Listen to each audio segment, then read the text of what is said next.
हाय साଙ୍ଗମାନେ नमस्कार जय जगन्नाथ। आज स्वाधीनता दिवस रे गोटे कथा आपण मानकु कहवा चाहूँगी। सतरे कौन आम स्वाधीन रे अच्छु माने आमे जतकी भी गरीब परिवार कि मध्यवर्ग परिवार अच्छु आम सतरे कौन स्वाधीन रे अच्छु कहा स्वाधीन रे अच्छु। सरकार तो सेठी हमको टैक्स लगे देला एतिकी आम स्वाधीन कौटु किसी गोटे करने चाहिए सेठी आमर ए लाइसेंस दरकार दरकार आम स्वाधीन बचिले कौटू इंग्रेज मान थे आहरी भले थिलु आम सत कथा कह भाई इंग्रेज मान थे आम बहुत शांति रे थिलु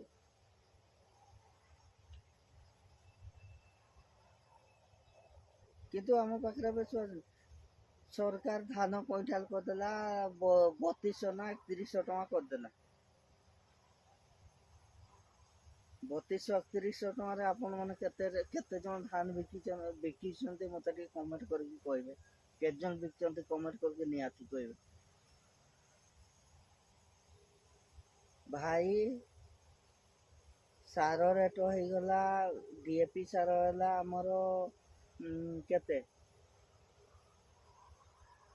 आपण मैंने डीएपी सार बढ़ी गला हाथी यूरिया सार मिनिमम 400 450 टकर गाँव में मिलू धान गोटे पकेट हो गला 1200 1300 टका गोटे धान पकेट है तो सरकार हमको 3100 टका दौची गोटे क्विंटाल पिछा किंतु से आड़ू दौची किंतु आड़ू टंटी चिपिकी नौ ठीक ना नहीं आपण मैंने बुझी पारे ये जो कथाटा कहूँ ठीक कि नहीं आपण मैंने बुझी पारे निहाती भाव में सरकार देला धान सार किंतु इे दौची इे तंटी चिपिकी नौ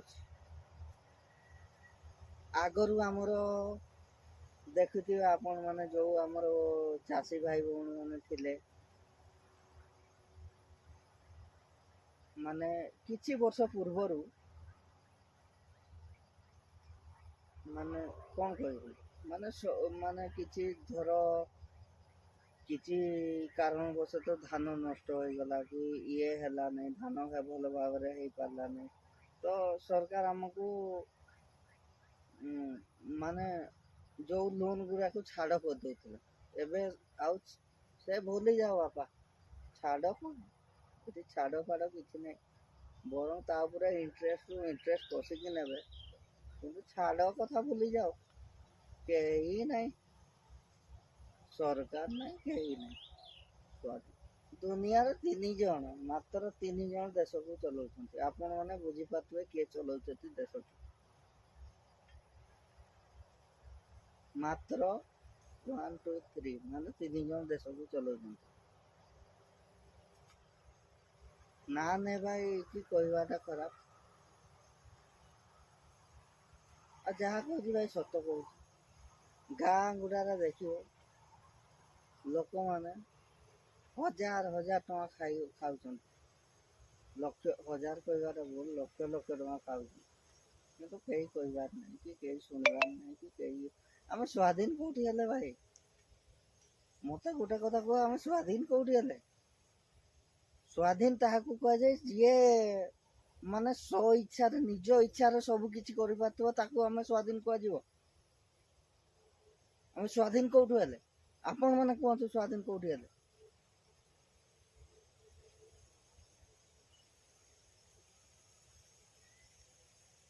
आपण मैंने चिंता कर आम स्वाधीन कौटी हेले इंग्रेज मान थे आहरी भल थे इंग्रेज मान थे आहरी भल थे आज पर्यंत गोटे पुल बना हो 2 वर्ष पर से पुल से तार मान अवस्था नहीं कौटी किए मला किए ये है सरकार घोषणा करदेला ता ना 20,000 20 लक्ष टका घोषणा कले से केस क्लोज सब किसी क्लोज पुलिस नहीं फांडी नहीं किसी नहीं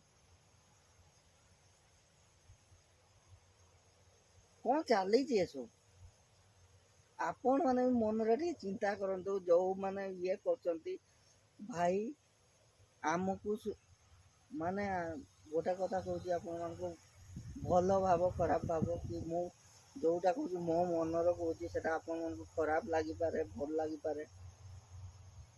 ଯିଏ ବଞ୍ଚିଛି ନିଜ ସ୍ୱାର୍ଥ ପାଇଁ ବଞ୍ଚିଛି। କେହି କିଏ ମଲେ କେତେ ବଞ୍ଚିଲା କେତେ ମୋର କ'ଣ ଯାଉଛି। ମୁଁ ମୋ ପାୱାର ଅଛି, ଯେତିକି ଦିନ ପାୱାର ଅଛି ମୁଁ ଲକ୍ଷ ଲକ୍ଷ ଟଙ୍କା କମେଇଦେବି, ଇନକମ୍ କରିବି, ମୋ ପିଲା ଛୁଆ ଖୁସିରେ ରହିବେ। ଇଏ କିନ୍ତୁ ଆମ ଭଳିଆ ଗରିବ ଲୋକ ବିଷୟରେ କିଏ ଭାବୁଛି, କିଏ ଚିନ୍ତା କରୁଛି? କେହି ନାହିଁ, ବିଲକୁଲ ନାହିଁ, ଜମା ନାହିଁ, କେହି ଚିନ୍ତା କରିବେନି। ସତରେ ଆମର କ'ଣ ଜୀବନର କିଛି ମୂଲ୍ୟ ନାହିଁ? ସମ୍ବିଧାନରେ ଲେଖା ହେଇଛି ଭାଇ, ସମ୍ବିଧାନ ଲେଖାଟା ତାର ଅଲଗା ଅଛି, କିନ୍ତୁ ଆମେ ଅଲଗା ଅଛେ। କେହି କାହାର ନାହିଁ, ଦୁନିଆରେ କେହି କାହାର ନାହିଁ, ଭାଇ ନାହିଁ, ଭଉଣୀ ନାହିଁ, କେହି କାହାର ନାହିଁ। ନିଜେ ସମସ୍ତେ ନିଜ ନିଜ ସ୍ୱାର୍ଥରେ। କ'ଣ ଭାଇ ଏସବୁ କ'ଣ ଚାଲିଛି ମୁଁ କିଛି ବୁଝିପାରୁନି। କେଉଁଠି ମର୍ଡର ହେଲା, କେଉଁଠି କ'ଣ ହେଲା, କେଉଁଠି ଇଏ ହେଲା। ଆଇନ ବ୍ୟବସ୍ଥା, ଆମର ଭାରତର ଆଇନ ବ୍ୟବସ୍ଥା କିଛି ଦଣ୍ଡ ନାହିଁ। କିଛି ଗୋଟେ କଲ, ହଁ ଯାହା 6 ମାସ ବର୍ଷେ ଜେଲ ଗଲ, ବାହାରିକି ଆସିଲା, ପୁଣି ସେଇ ଦଣ୍ଡ କଲ। କ'ଣ ଏସବୁ? କ'ଣ ଭାଇ ଏସବୁ ମୁଁ କିଛି ସବୁ ଦୁନିଆରେ ବୁଝିପାରୁନାହିଁ। ମାନେ ବାପା ମା ଆମକୁ ଭଲ ଶିଖେଇଛନ୍ତି, ସେଇଟା ବୋଧେ ଆମ ପାଇଁ ବହୁତ ବଡ଼ ଭୁଲ। କ'ଣ ପାଇଁ ନା ଆମେ କାହାର ଅନ୍ୟାୟ କରିବାର ନାହିଁ, କିଛି ନାହିଁ। କିନ୍ତୁ ଯେଉଁଗୁଡ଼ା ଆମେ ଦେଖୁଛୁ, କିନ୍ତୁ ମୁଁ ଗୋଟେ ଟାଇମ୍ ଚିନ୍ତା କରୁଛି, ଭାବୁଛି ବାପା ମା ମାନେ ଆମକୁ ଖରାପ ରାସ୍ତାଟା ଦେଖେଇଥିଲେ ଆହୁରି ଭଲ ହେଇଥାନ୍ତା, ନିହାତି ଭାବରେ ଭଲ ହେଇଥାନ୍ତା। ଆମେ ବି କରୋଡ଼ପତି ହେଇପାରିଥାନ୍ତେ କି ଇଏ ହେଇପାରିଥାନ୍ତେ, କିନ୍ତୁ ଆମ ଭାଇ କାହାର କି ପେଟରେ ଲାତ ମାରୁନି। ବାପା ମା ଆମକୁ ଭଲ ରାସ୍ତା ଦେଖୁଛନ୍ତି। ତ କିନ୍ତୁ ଯିଏ ବି ଯାହା ଇଏରେ ରହିଲେ ଲୋକଙ୍କୁ କ'ଣ ମାନେ କହିବା ପାଇଁ ନିଜକୁ ଖରାପ ଲାଗୁଛି। ଆପଣମାନେ ବୁଝିପାରୁଥିବେ ଆମର ଆଇନ ବ୍ୟବସ୍ଥା କ'ଣ, ଆମର ଭାରତର କ'ଣ ଏସବୁ କ'ଣ। ଆରେ ଦୁନିଆ ଦେଶ କେତେରୁ କେତେ ଆଗେଇ ଗଲାଣି। ଭାରତରେ କ'ଣ ନାହିଁ? ଆମର ଭାରତ ଦେଶରେ କ'ଣ ଅସୁବିଧା ଅଛି, କ'ଣ ନାହିଁ ଆପଣମାନେ କୁହନ୍ତୁ? କ'ଣ ନାହିଁ ଆମ ଦେଶରେ? ସବୁ କିଛି ଅଛି, ସବୁ କିଛି ଥାଇ ବି ଆମ ପାଖରେ କିଛି ନାହିଁ।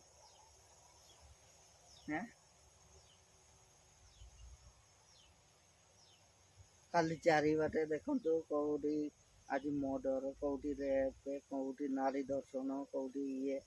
ଏସବୁ କ'ଣ ଆପଣମାନେ କ'ଣ? ଆମର ଆଇନ ମୂଳ କାରଣ ହେଉଛି ଆଇନ ବ୍ୟବସ୍ଥା ଠିକ୍ ନାହିଁ।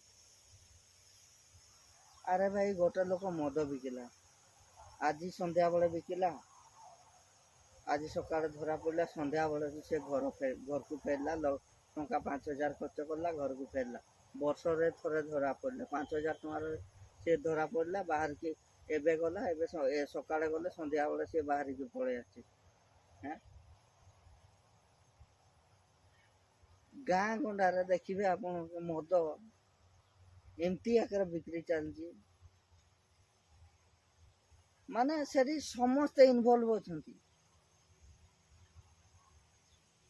କାହା ନାଁ ନେଇକି କହିବାଟା ଠିକ୍ ନୁହେଁ, ସମସ୍ତେ ଇନଭଲ୍ଭ ଅଛନ୍ତି। ଦୁଃଖ ଲାଗୁଛି, ଆଗାମୀ ଯୁବପିଢ଼ି ପାଇଁ ଦୁଃଖ ଲାଗୁଛି। ହେଲା ନା ଶିକ୍ଷା ବ୍ୟବସ୍ଥା ଠିକ୍ ଅଛି, ନା କ'ଣ ଅଛି, ସବୁ ଯାହା ହେଲା ପ୍ରାଇଭେଟ୍। ଆମର ଗରିବ ପରିବାର ଭିତରେ ଗୋଟେ ପିଲାକୁ ବର୍ଷକୁ ଧର 20-30 ହଜାର ଟଙ୍କା ଦେଲେ ବି ଆମକୁ ଚିନ୍ତା ଲାଗୁଛି ଯେ 20-30 ହଜାର ଟଙ୍କା ଆଣିକି କେଉଁଠୁ ଦେବି। କିନ୍ତୁ ଗୋଟେ ଲୋକ ବର୍ଷରେ 20-30 କରୋଡ଼ ଦେଇକି ପିଲାକୁ ପଢ଼ଉଛନ୍ତି। ସେମାନେ କେଉଁଠୁ ଏତେ ଟଙ୍କା ଆଣୁଛନ୍ତି? ଆପଣମାନେ ଥରେ ଚିନ୍ତା କରନ୍ତୁ, ଦେଖନ୍ତୁ। ଯାହାର ଦରମା ମାସିକ 50,000 ରୁ 60,000 ସିଏ ତା ପିଲା ପଢୁଛି ଫରେନ୍ରେ, ତାର 2-3ଟା ଆପାର୍ଟମେଣ୍ଟ ରହି ସରି ଫ୍ଲାଟ୍ ରହିଛି ବାହାରେ। କୋଉଠୁ ଏତେ ପଇସା ଆସିଛି? ଆମ ଗରିବ ଲୋକର ଟଣ୍ଟି ଚିପି ଚିପିକି ସେମାନେ ପଇସା କଲେକ୍ସନ୍ କରୁଛନ୍ତି। এটা ଆପଣମାନଙ୍କୁ ଭୁଲ ଲାଗିପାରେ, କିନ୍ତୁ ମୁଁ ଯାହା କହୁଛି ସତ କହୁଛି। ଆରେ ଆମେ ଠିକ ହେଲେ ଦୁନିଆ ଠିକ ହବ। ଗୋଟେ କଥା ଭାଇ ଚିନ୍ତା କର, ଆମେ ଠିକ ହେଲେ ଦୁନିଆ ଠିକ ହବ।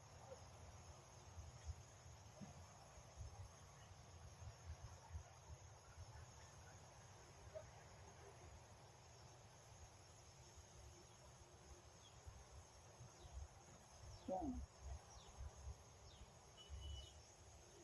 ଆପଣମାନେ ବି ଆଜି ଯେତିକି କହିଲି ବହୁତ କହିଲି, ଏତିକି ଭିଡ଼ିଓଟା ବି ବନେଇବାର ମୋର ବହୁତ ମୁସ୍କିଲ, ମାନେ ବହୁତ ଇଏରେ ବନଉଛି।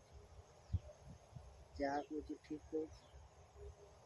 ଲଢ଼ିବି ଆଉ ଏକା ଲଢ଼ିବି। ଆପଣମାନଙ୍କ ସାହାଯ୍ୟ ସହଯୋଗ ମୋର କାହାରି ଦରକାର ନାହିଁ। ଯଦି ଆପଣ ଜଣେ ଭଲ ମଣିଷ ହେଇଥିବେ କି ଭଲ ରାସ୍ତା ଚାଲିଥିବେ, ତାହେଲେ ମୋତେ ସପୋର୍ଟ କରିବେ ନିହାତି। 100% ଦେଇକି କହୁଛି, ଆପଣ ଯଦି ଜଣେ ଭଲ ମଣିଷ ହେଇଥିବେ ତାହେଲେ ମୋତେ ସପୋର୍ଟ କରିବେ, ନହେଲେ କେବେ ମୋତେ ସପୋର୍ଟ କରିବେନି। ଆଉ ଚେଞ୍ଜ କରିବେ, ଆମେ ସାଧାରଣ ଲୋକ ଚେଞ୍ଜ କରିବେ। ଶାସନ ବ୍ୟବସ୍ଥା, ଆଇନ ବ୍ୟବସ୍ଥା, ଶିକ୍ଷା ବ୍ୟବସ୍ଥା ସମସ୍ତେ ଆମେ ଚେଞ୍ଜ କରିବା। ମୁଁ 100% ଗ୍ୟାରେଣ୍ଟି ଦେଇକି କହୁଛି, ଆପଣମାନେ ଠିକ ହେବା ଦରକାର। ମଧ୍ୟବର୍ତ୍ତୀ ପରିବାର ଆଉ ଗରିବ ପରିବାର ଆମେ ସମସ୍ତେ ଠିକ ହେବା ଦରକାର।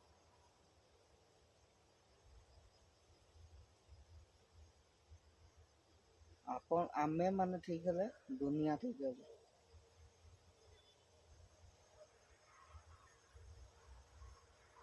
ଏ ଭିଡ଼ିଓଟି ଅପଲୋଡ଼ କଲା ପରେ ମୋର କ'ଣ ପ୍ରୋବ୍ଲେମ୍ ହେବ କି କ'ଣ ଇଏ ହେବ, ସେଇଟା ମୁଁ ବି ସେଇଟା ଜାଣିନି। ଯାହା ହେବ ଭାଇ ମୋତେ ନିହାତି ଭାବେ ନ୍ୟାୟ ଦେବ, ସେତିକି ମୋର ଆପଣଙ୍କ ମାନଙ୍କୁ ଅନୁରୋଧ।